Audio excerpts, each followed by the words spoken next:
ჩვენ გასწავლეთ სიზარმას. იგივე ქართველი კაცი როდის იყო ქართველი კაცი ზარმაც.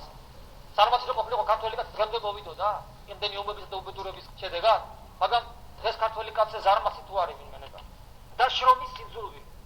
აი ესე შრომის სიძულვი.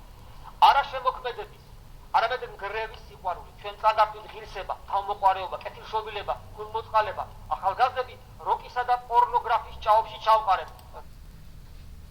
როკს ვიღაჩიბის კაცო, ეხლა რეპია და უარესი. ჩვენ წაგართვით წმენა და რელიგია. სიძულვი. აი ესე შრომის სიძულვი. არა შემოქმედების, არამედ ნგრევის სიყვარული, ჩვენ წაგართვით ღირსება, თავმოყვარეობა, კეთილშობილება, გულმოწყალება, ახალგაზრდები როკისა და პორნოგრაფიის ჭაობში ჩავყარეთ. როკს ვიღაჩიბის კაცო, ეხლა რეპია და უარესი.